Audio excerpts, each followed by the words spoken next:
Visiting Judge Jonathan Hine is the third judge to oversee the trial of George Billy Wagner, the fourth member of his family to face justice for the Pike County massacre. And Wednesday, he ordered from the bench that Wagner should no longer face the death penalty, with the trial less than 2 months away.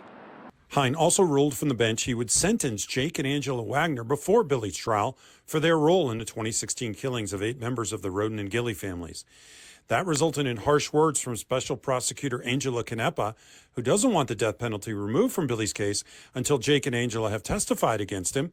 She accused Hine of sabotaging her case and being partial to the defense. No. There were 8 people murdered in the middle of the night. How about we agree that you've been telling me for months to look for something that may not ever happen? In the end, Hine appeared to relent, agreeing to hold off on making his ruling official in writing until Monday, giving the two sides until then to work out a deal that takes the death penalty off the table but ensures the 2 family members agree to testify.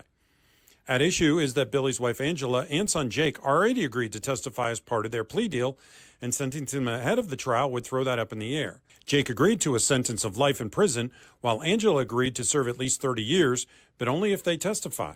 Jake Steele also called for the death penalty to be removed from any family members once he testifies. After the hearing, Wagner's lawyer Mark Collins said he's prepared to work through the weekend to get in agreement with prosecutors. And if we're moving it to a slow of a pace, both the government and, in theory, us, because it's not getting done, and he's not going to stand for it.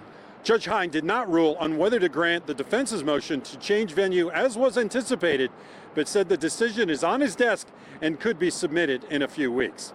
In Waverly, James Pilcher, Local 12 News. You can always find our Local 12 stories right here on YouTube. Don't forget to tap subscribe, and then you can get all the notifications.